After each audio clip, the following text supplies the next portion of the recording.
Well, are we ready to begin? Can you hear me better now? Is this okay?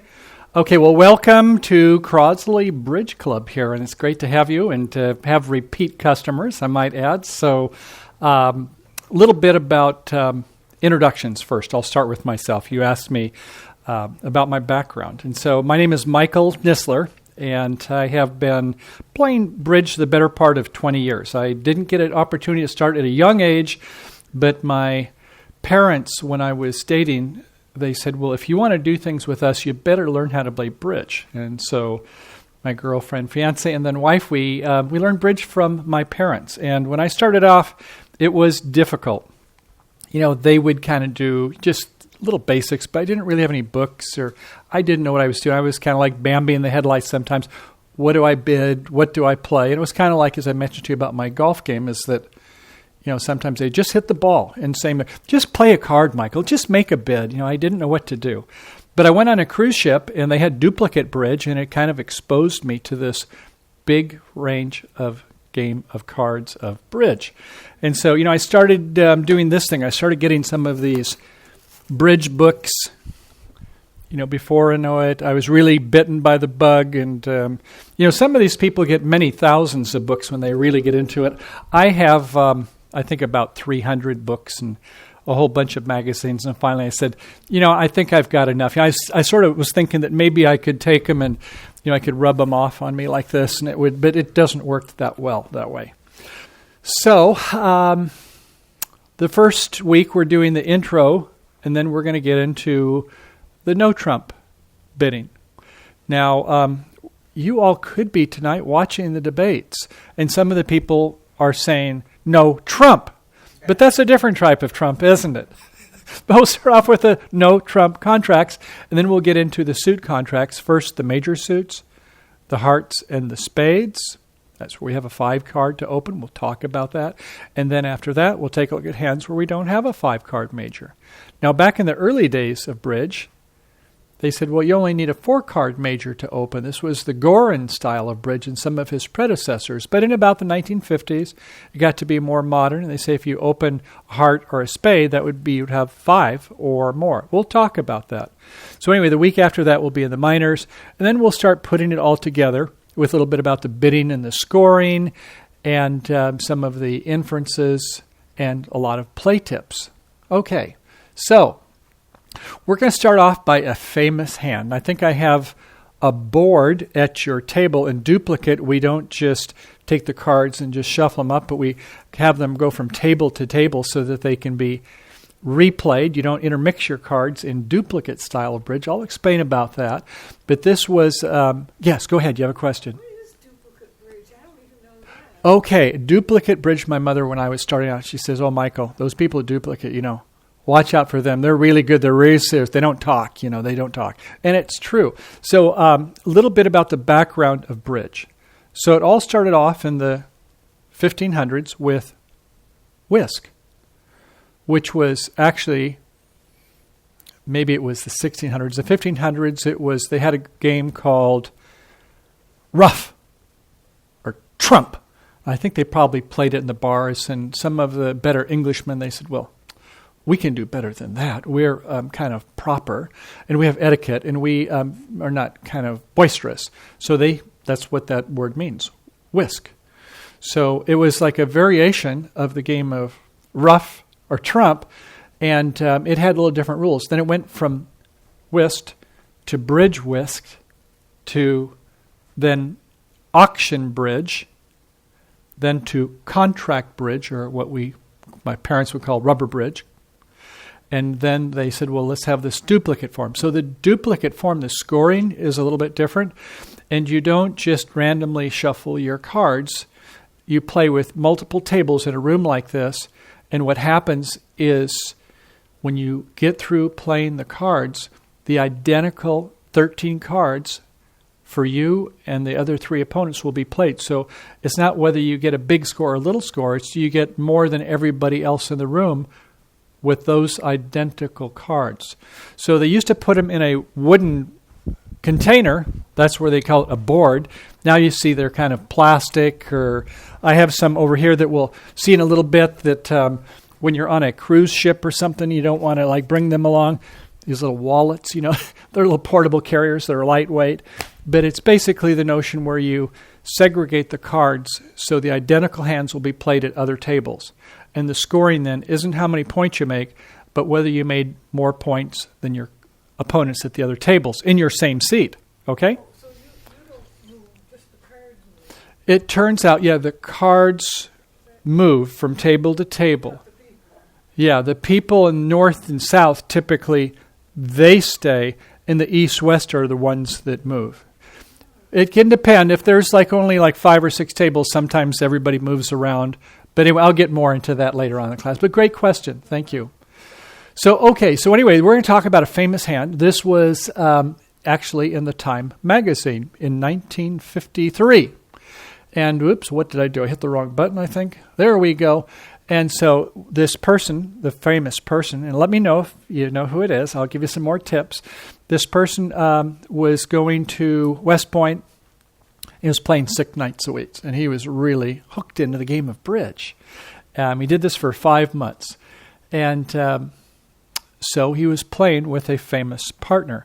One of the people who was legendary for bridge and actually had conventions named after him was Oswald Jacoby.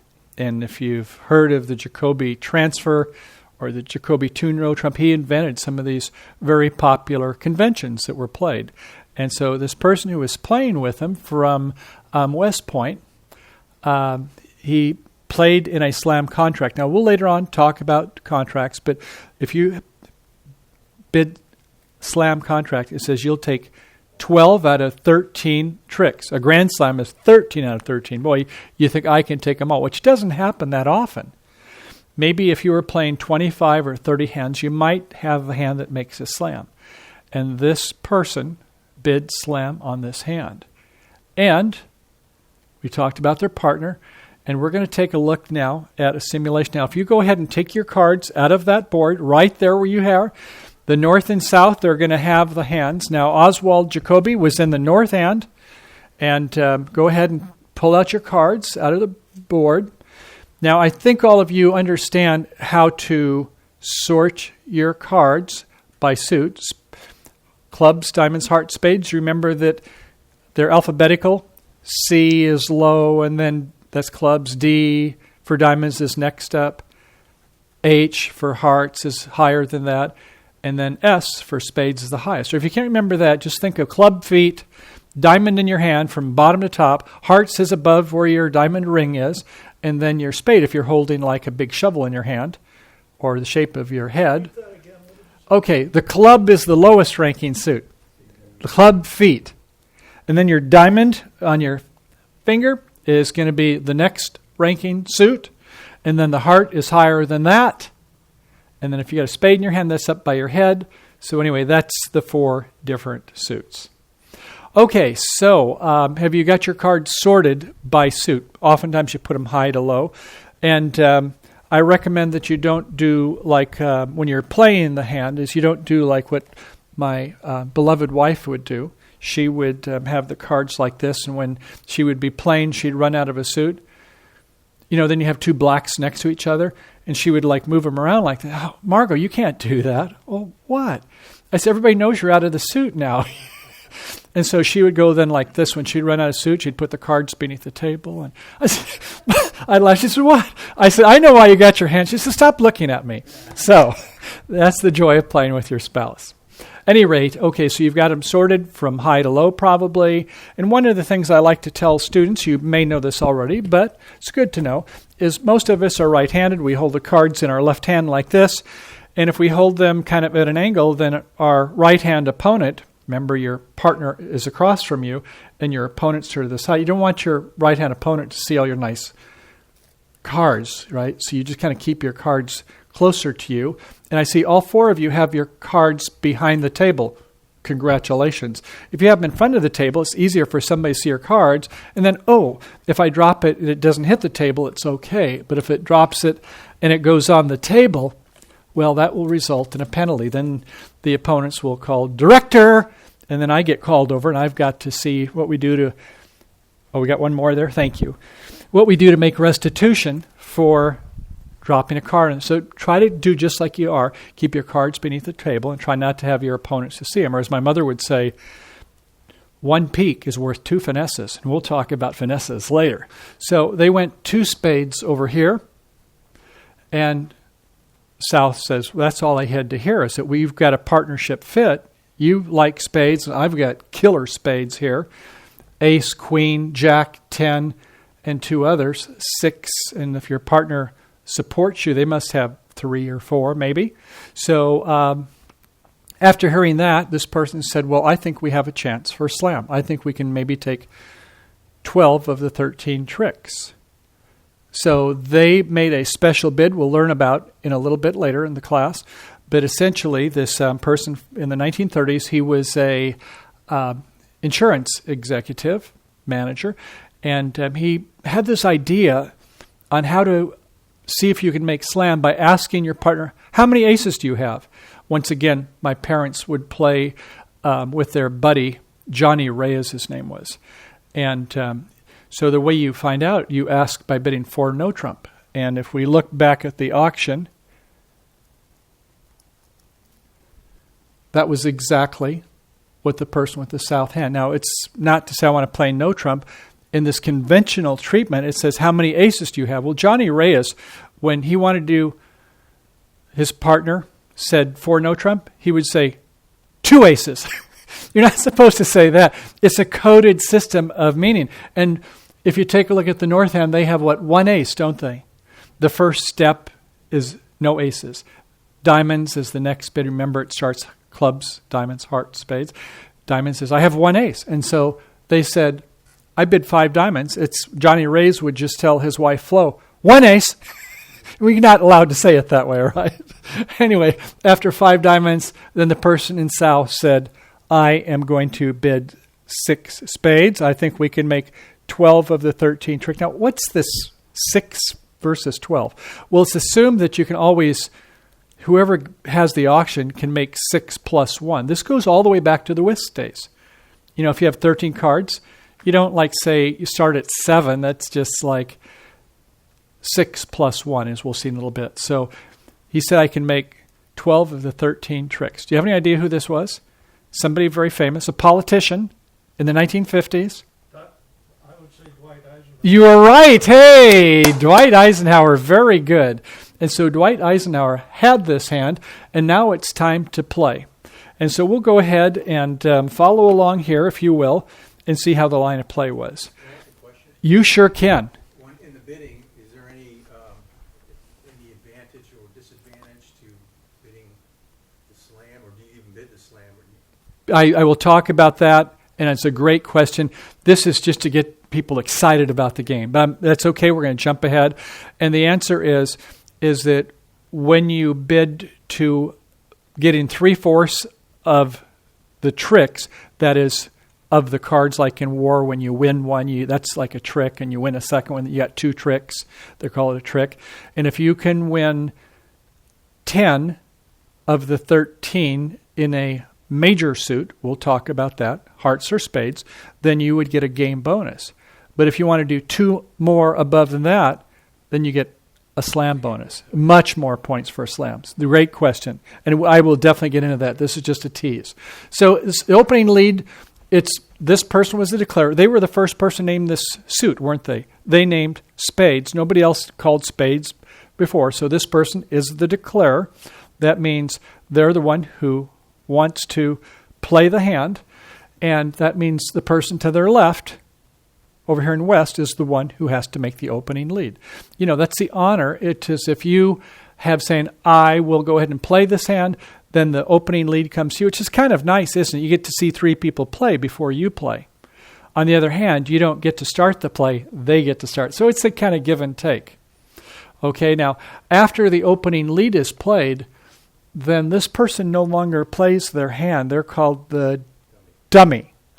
And how did this come about? Once a days, again, back in the whist days, is that they had that variation of bridge whist where I think it was some Indians, some French Foreign Legion or something like that. They were over in India, and they thought, well, we've only got 3 people to play.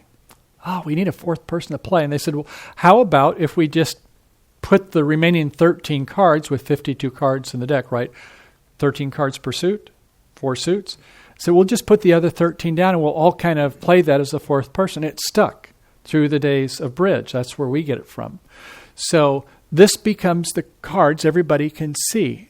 Those cards are tabled after the opening lead has been made. And now we can go ahead and look at our cards, and we can look at these other 13. So isn't that fascinating? Everybody gets to see 26 cards.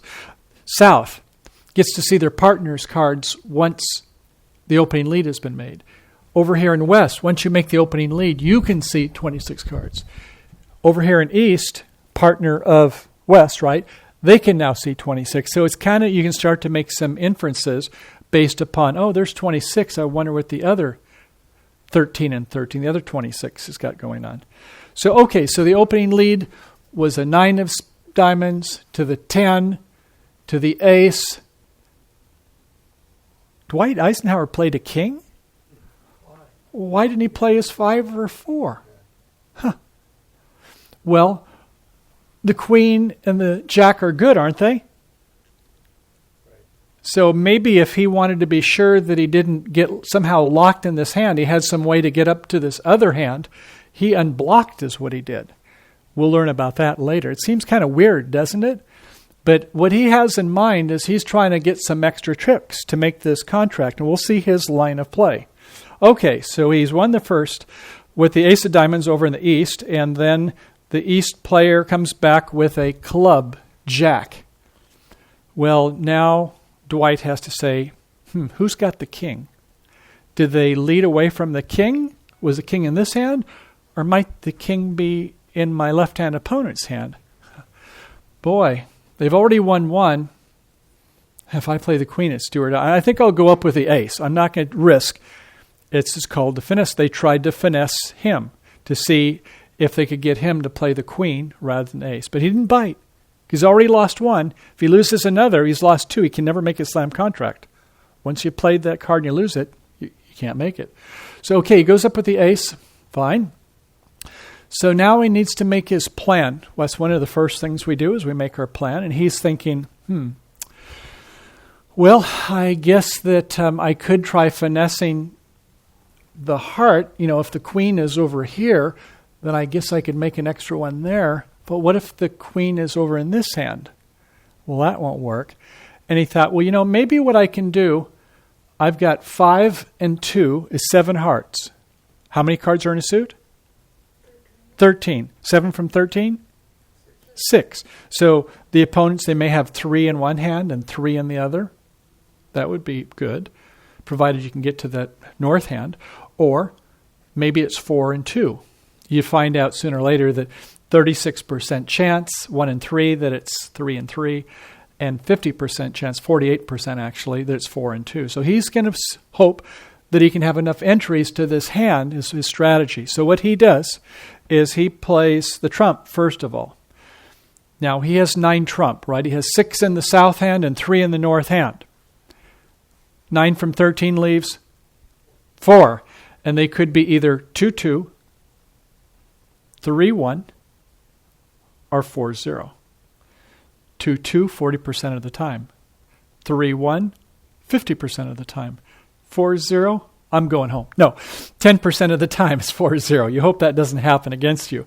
But he plays, and they both follow. How many do they have left? They had 4 to start. They played 2. They got 2 left. Good, Mike. So he plays it again. They both follow. Oh, okay. 40% of the time, they're 2-2. It was 2-2. Great. Got all the trump out.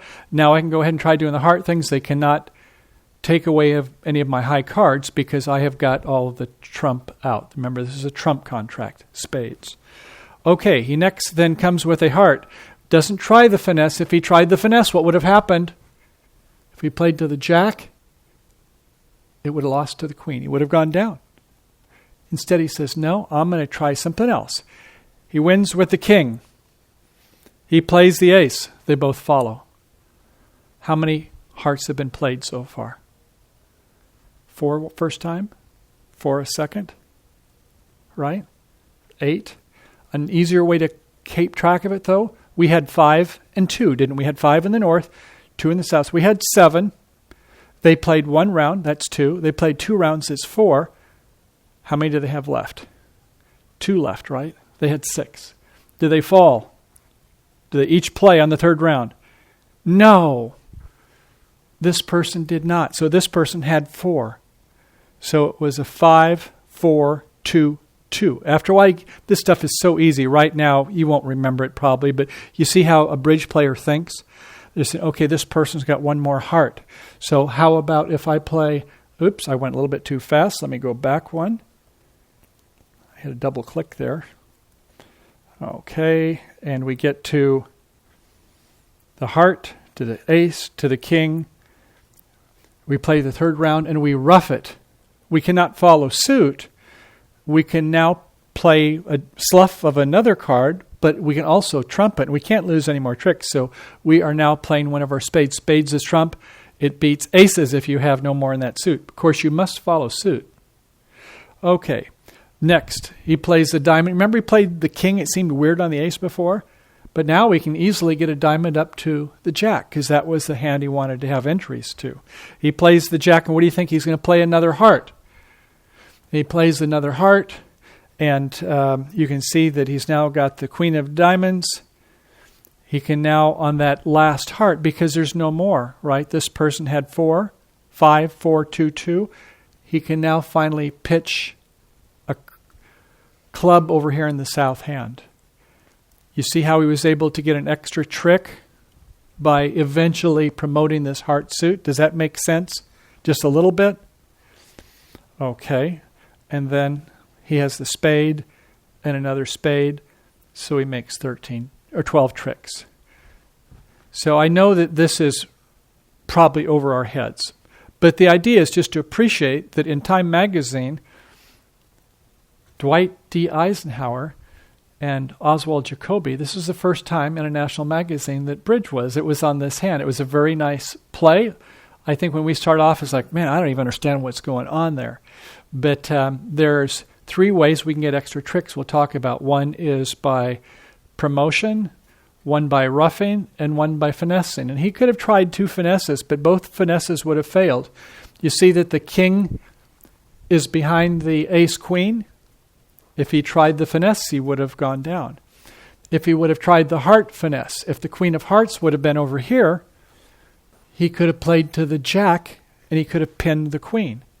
Once again, it turned out the queen was on the wrong side. So finesses wouldn't have worked. Sometimes bridge teachers say it's the play of last resort. If we can do something better, like promote a suit, which they had plenty of entries, right? Then you could go ahead and just eventually get to where you can start sloughing your losers on the winners in the other hand.